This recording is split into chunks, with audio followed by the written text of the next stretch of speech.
Thank you so much for joining me for another episode of Keeping It Real with America's Supermom. I am excited to have a returning guest. We have Mr. Steve Gamblin here with us today, and we're really excited to catch up. It's the new year. We are somewhat of post pandemic. I don't know. Different places have different rules. Some people are back to normal, some are on lockdown. Who knows? But we're excited to be here today and share some insights for business, for, it's just February 2021. So some of us may need to rethink some of our goals and resolutions that we might have made. So I'm excited to have Steve here with us today so we can dive into some of those topics. So, Steve, before we get started, tell everybody a little bit about yourself. Sure thing. Thank you, Lachelle. Happy to be here again. My name is Steve Gamblin. I am a motivational speaker, blend of motivation, positivity, humor, and visualization, branded as the motivational firewood guy.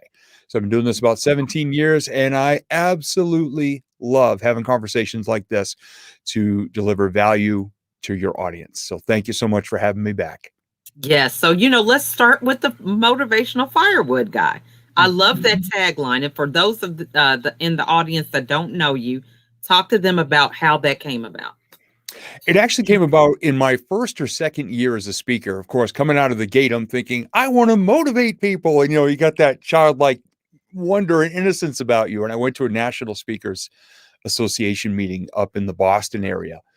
And I had that blue tag of not shame, but where everybody goes, blue tag, new guy. And one of the veteran members came over and he said, "Oh, hey, Steve, how you doing?" And his name was Don. And he said, "So what do you do?" I said, I want to be a motivational speaker. He says, "Okay, great. What sets you apart?" I said, "I want to help people." He said, "You're not helping your cause right now." He says, "You're not differentiating yourself." And he was so gracious with his time. And about 5 minutes later, after a number of questions, I finally just said, "Look, people who come to hear me speak, they have a spark of something that they want to create in their lives, the spark of a goal or desire." I said, "If anything I share helps inspire them to take an action or learn something or improve their lives," I said, "it's kind of like I'm delivering motivational firewood." And he smiled and he says, "Do you know anything about trademarks?" I said, "Not a thing." He said, "Look it up because I like the concepts." And I've owned the trademark ever since. Wow. For about $1,200, it's mine for years to come. I love that. And so, I'm so sorry. My dog is over here. I have been gone all morning with my daughter. She had to take her driver's test, which we talked about before camera. Right. But he is like over here. He's like, well, no kids are around, so I'm going to come over here and keep you distracted. Wow. No worries at all. I remember the days of my little guy, Super Teddy, who was my canine co-author for years. You see this? Look at that. That's love right there. No, but I'm trying to do an interview. That's okay. So, okay. Now, so let's talk about the resolutions, of the ways, so let's first start with motivation. Because, you say the motivational firewood. So one of the things we find first is that with motivation, it doesn't always stay. It wanes here and there. So what are we doing wrong when it comes to motivation? I think a lot of people, especially look at what 2020 delivered. It was a pandemic year. There was a lot of chaos and confusion and a lot of stress. I think what happens is a lot of people start to set their goals and resolutions as a reaction to what's going on in the world right now. Not necessarily what they want. A lot of times people say, well, I want more or better. I want more money. I want to be happier. I want to be healthier. And they don't quantify it. And they don't really, here's the biggest part, they don't evaluate where they are right now. They just want to be somewhere else. And I think that's the biggest thing is, say in the case of being healthier, okay, do you want to eat a certain amount of healthier meals per week? Do you want to cut down on your fast food intake? Do you want to exercise more? What number do you want to see on your scale at the end of the year? To start to dial in those goals, but then also be brutally honest with yourself about where you are right now. Because just throwing out things like be happier, more money, be healthier. At the end of the year, you're probably going to find that on a folded note on your coffee table, holding the lamp from rocking. And you're going to look it up when you're cleaning for Christmas for family to hopefully be able to come over, and you'll look at it and you go, huh, what's this? Oh no, It's my resolutions. Did I do anything this year? Well, I don't know. What else is on this? The pizza guy's number and a salsa stain. I didn't pay any attention to my resolutions or goals all year. So when we can dial in and make them very personal and also be able to appeal to as many senses as possible to really connect with them, I think right out of the gate, we increase the odds that we're actually going to do something about them. I And they love become, that. yeah, Yeah, now so you the talk about the census. I heard this today in a room about appealing to the different senses. So yeah, talk to us about a quick way, let's say that mine is to build a better relationship with my children or something, perfect. or communication. So how do I implement more senses with that? Yeah, what you want to do is one of the questions I ask people right away. I say, what do your goals look like, feel like, sound like, smell like? What can it be like? So in the case of having better communication with your kids, do they all still live at home with you, or are some off kind Nine. of on their own? Nine of them are at home. Okay, so 9 are at home. Great way to improve communication. How many nights a week would you like to all sit down and, if not all, prepare together, have as many of you as possible at the same table for dinner, or maybe on the weekends, maybe it's a family day or something like that. So think of how often you'd like to have family date night and be together and have conversation. Think of your favorite meals to cook together, or if any one of your kids enjoys cooking, what meal would that person most likely want to create, or what do you enjoy the most that that person does? What will the house smell like when that delicious meal is being cooked? And start to bring as many of your senses and experiences and emotions together so that when you think of family togetherness, family communication, do you have certain times, maybe your children that don't currently live there, do you speak to them on the phone a certain number of times per week? Or do you hop on a Zoom call? Or do you go on one of their social media accounts and, like I like to do with my phone, go into Messenger and leave up to 60 seconds of a voice message? Mhm. So start to think of all the different ways it can happen to not just say, hey, kids, I want more time together this year. Really start to dial in what it's going to look like, feel like, sound like, smell like, be like when you do that. Because if you can express it that way, you might get them to buy into it as well and want to be a part of it because they may have a certain way that they like to communicate with you. Once a week call, sit down for 5 minutes over a cup of coffee and just say, hey, how's life going? You create the different ways. And for the 9 kids still living at home, it could be 9 different ways. I love that. That is so good. This dog, I tell you, he's like trying to get up underneath my feet. It's No crazy. worries at all. I love that. I love that. I miss my little guy so much. It's I been almost a know. year without him, but I'm I sorry but about every that. time somebody still has a dog, oh my gosh, it makes me think of the greatest memories. Again, sight, sound, smell, all that. I have all that with Super Teddy still. So Yeah, it makes me joyful to see a dog that wants to be part of this conversation so badly. I so think it's true. great. So true. So I love that whole thing about the census because this really gives people things that they can implement immediately. And I think Yeah. that might be part of it too. You know how we have the goals and it's like, one day I'm going to lose weight and we have this heaviness about having this routine that just does not seem natural in some ways. Yeah. So when you kind of have it broken down like that, with different things that you can kind of do and implement immediately, it makes it a little bit more I don't know, you just can see it being happening more realistic, I would say. Yeah, and one of the phrases I share with all of my clients, and it's kind of a catchphrase, mantra, whatever you like to call it, is consistency plus momentum equals confidence. And sometimes we do stare at those goals and they seem huge Mm-hmm. and they seem unattainable. And sometimes we can doubt ourselves that we could get there. Say in the case of a weight goal. I mean, I could literally stand to lose 25 pounds. I've been dressing nicely from the waist up since March of last year. So I've been sitting a lot and snacking a lot. So this year, my goal is to weigh 220. Sorry, that'll be a 25-pound weight Okay. loss. So I've got the number on the scale. I've got an ab roller, which is a piece of exercise equipment that is here in my recording studio. So every once in a while, I'll take a break, bust out a couple sets of that. We have an elliptical in a different part of the basement. I try to make healthier snacks. I make fruit smoothies 4 or 5 mornings a week. upstairs in the kitchen. And while I'm making those, waiting for all the sludge to drip out of the cover of the blender, I put away the dishes from the dishwasher and I open the shades. So it's creating some action and movement while I'm doing these things. So I've started to implement these little steps as part of, especially the first part of my day. So I don't just crawl into the office, sit down behind the laptop and stay there for 10 hours straight.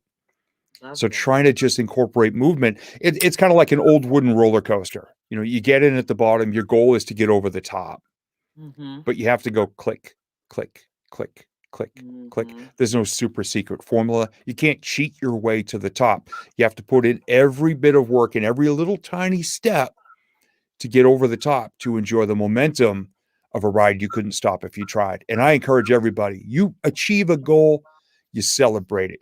You achieve 10 steps closer to your goal, you celebrate that. You lose 3 pounds, you celebrate that, just not with a box of donuts.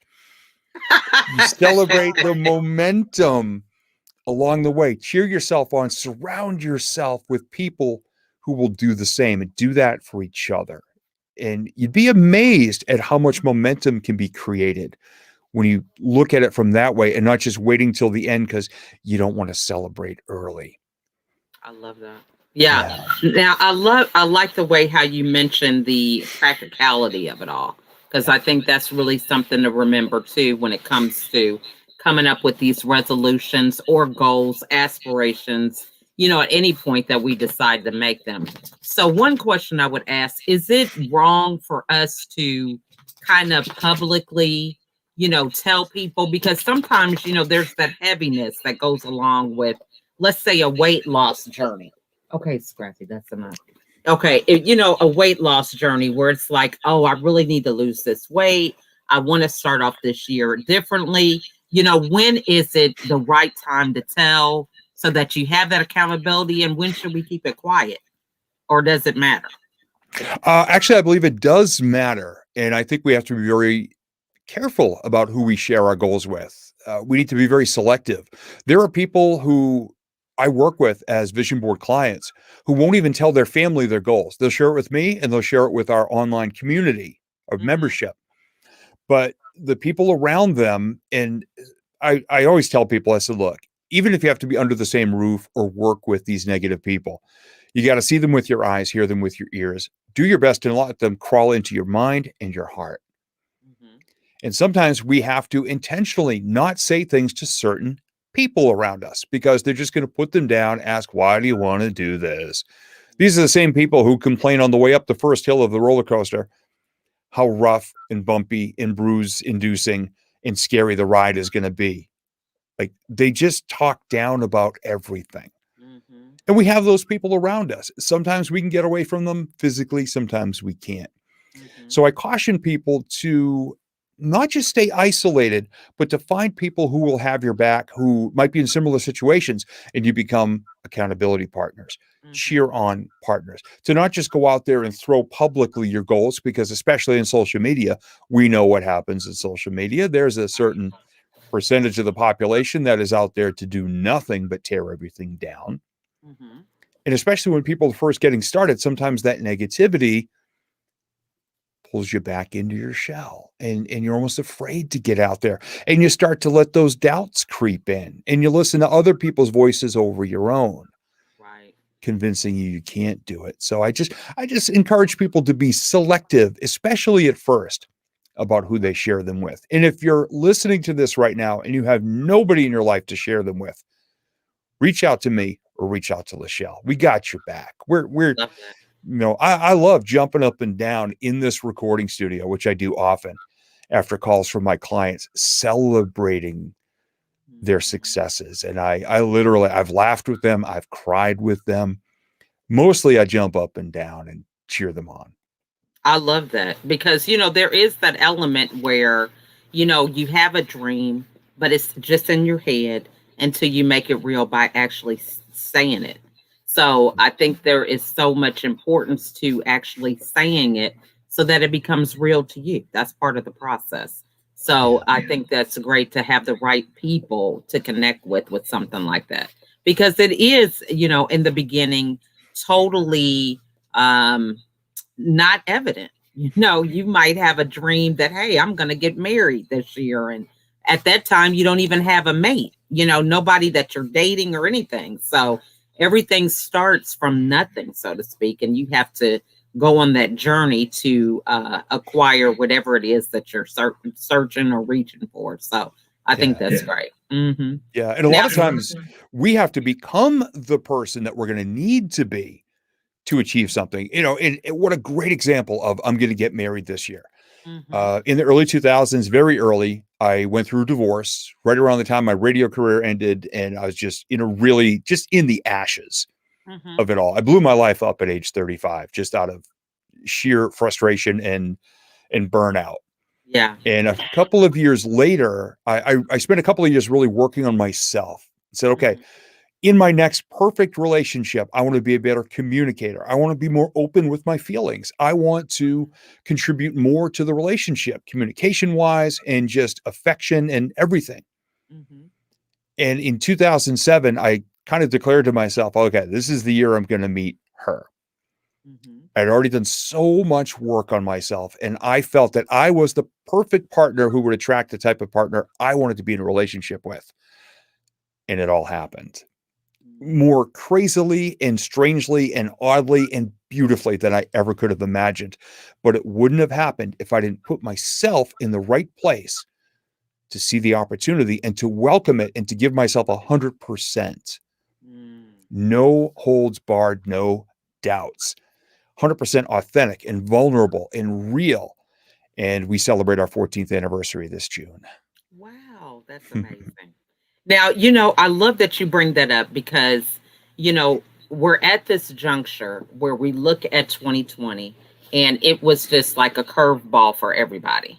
So at this point, we're looking back and reflecting on 2020, and a lot of us have these experiences, but we just kind of are in denial mode. It's like, we don't learn from it.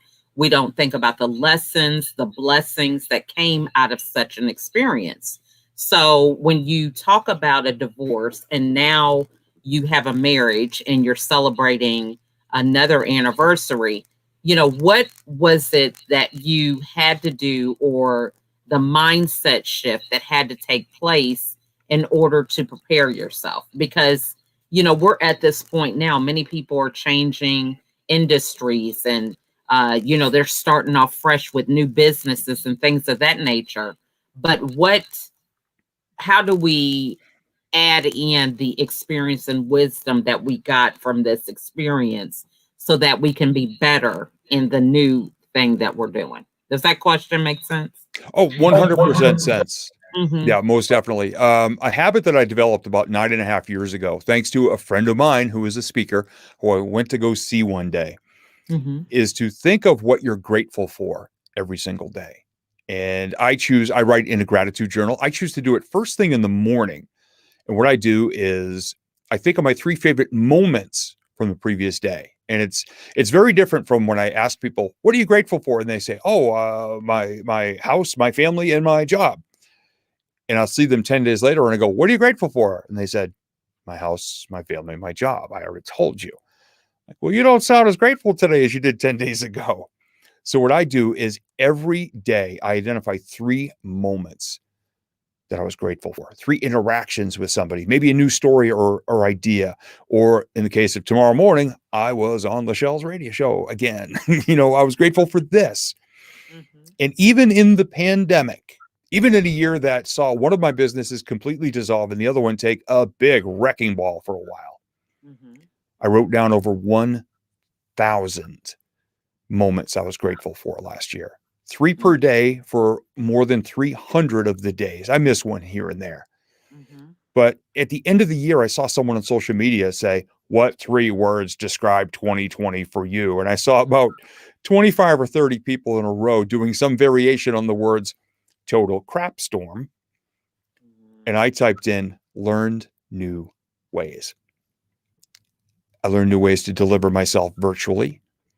I built up a membership program. Because I couldn't be out speaking, I'm now able to actually offer some of my programs digitally at their own pace and own time to some of my clients that used to hire me and have to fly me in to speak Mm-hmm. for them. So we learned this whole new model by flipping it upside down Mhm. to deliver from here versus me being out there. And I've had a great start to this year because of all the work and what we recognized we needed to do in a year that kind of handcuffed the way we used to do business. And I'm Mm. grateful for that. And Mhm. I literally, the weirder the better, 3 moments per day. And I and love only one line each. And you have one line to be able to emotionally connect to it 10 years from now when you read back through it. love that. Sounds like a great book, you know. So you every year you've got a book in the making. Mhm. Um, you know, so that's just qualities of a leader. Someone who's able to flip something up on its head, take a different perspective, transition to something just a little different, something new. So how do you maintain that mindset of being a leader and being flexible to some extent to be able to adapt easily to change? It is not easy. And people ask me that all the time. Oh, you're always so upbeat. Don't you ever have a bad day? I have plenty of bad days. Mhm. But what I do at the end of the day is say, look, I love what I do. I've done numerous things over the years. I've been on the radio, I've done several other things.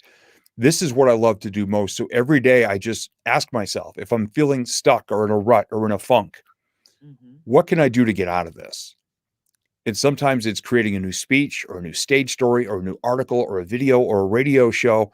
And other days, it is as simple as a mindset shift where I'll just leave here, go to the grocery store, retrieve a couple of abandoned shopping carts, bring them back in, hold the door for someone, make someone smile. If I'm in the parking lot during a snowstorm, I'll pull out my little foam blue thing and ask somebody, especially if it's a senior, hey, would you like me to get the snow off the roof of your car?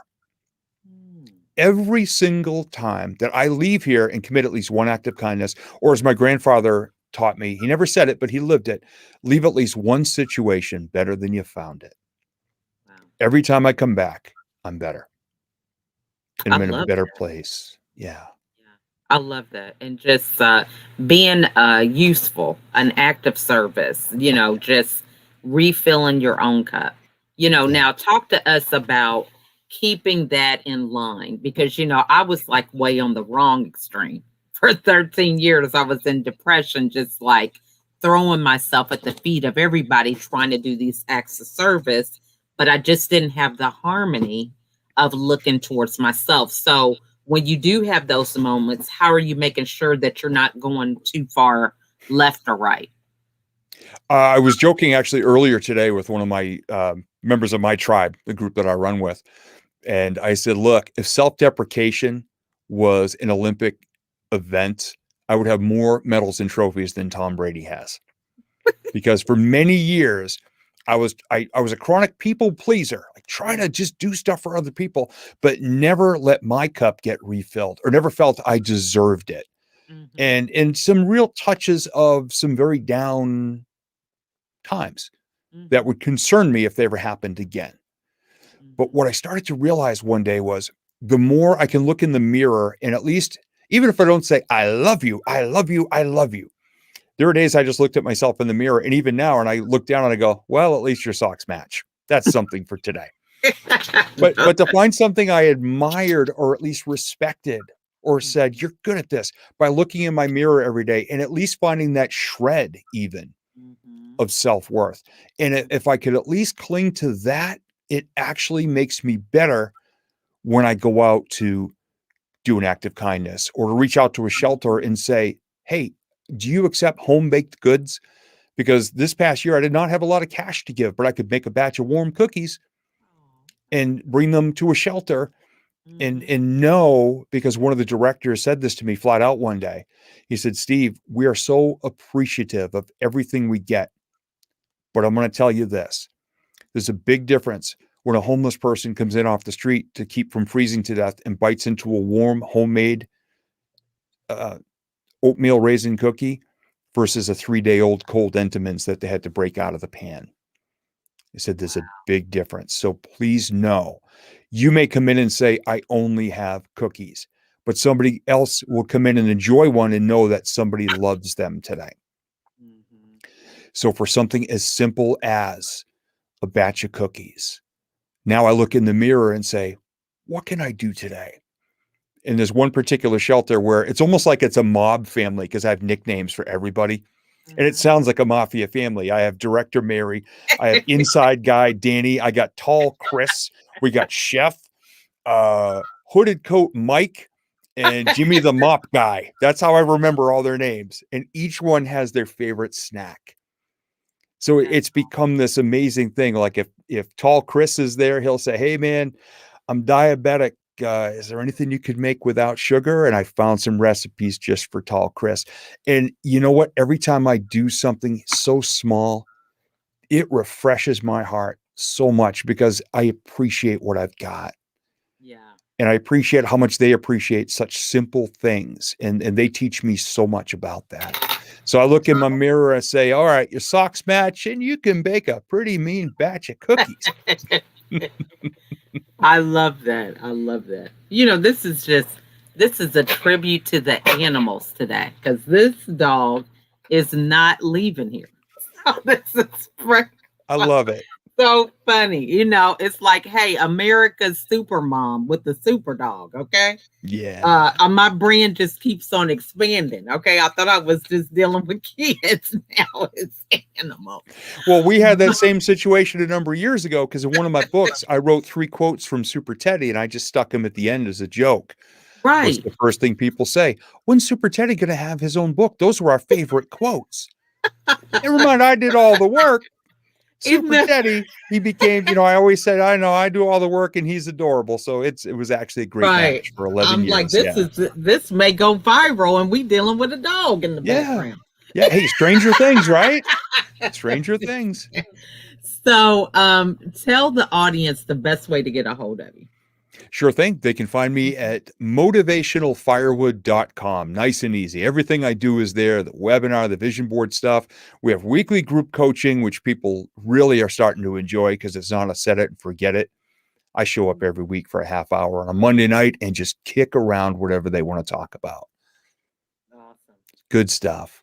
Do you want to say something, Scrappy? I want to say thank you to Scrappy for bringing so much lightness and humor and I know. laughter to this conversation because I keep hearing them just I know. looking at your hand and stuff, and I'm like, it's making me smile. I So mean, rock he is on, wanting to Scrappy. get on my lap. I mean, this is crazy. Yep. Well, hey, with But enough of a running start and a jump, any dog can be a lap dog. It I just know. if your chair has wheels, this show may end drastically differently. So true. So, what final words would you like to share with everybody today? I just want to reiterate the lesson I got from my grandfather. If you can leave at least one situation a day better than you found it, which, hey, Scrappy did that today right here as well. If you can Yeah. leave one situation a day better than you found it, you're doing okay. Awesome. I just love you, the insights, and I challenge everybody to reach out to Steve. This is the time where we need to find our people, find the people that resonate with us, especially now as we work to do a lot of rebuilding of our personal lives and professional lives. It's good to connect with people that get you. Yeah. So take this time to reach out, connect, get on a Zoom call, find out, have a conversation. So much has changed for me just with the people that I've reached out and got on phone calls with, Zooms or whatever. It's just been a blessing. So I want to thank you so much for sharing your insights and appreciate your transparency with sharing a lot of your highs and lows, ups and downs when it comes to being an entrepreneur. Because, that's so important. A lot of us think, oh, I got to have it right. If it's not perfect, I can't get started. So I love how you're able to share those insights with us today. Oh, yeah. My mentors have beaten it into my noggin. You know what? Done is better than perfect. So put something out there and get started. And it's funny now looking back at my earliest stuff that was just so bad. I used Yeah. to beat myself up over it. Now I've got a phrase that I use every time and it just makes me laugh. I just look at it and go, oh my gosh, that's adorable. And I just leave it at that. That's I'm all not you can. erasing history. I'm acknowledging the bricks in the foundation that got me here. So, oh my gosh, that's adorable. Yes. So this is just, a very unique episode. I'm telling you. I mean, whoever does that, this is Yeah. just hilarious. It's But joyful.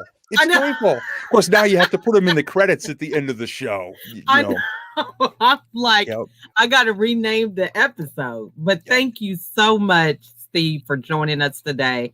And I encourage everybody to reach out to him. If you have any questions, feel free to put them in the comments. We'll be sure that he gets them and gets those answers to you. So thank you guys so much for watching us today. And we will see you on our next episode. Bye for now.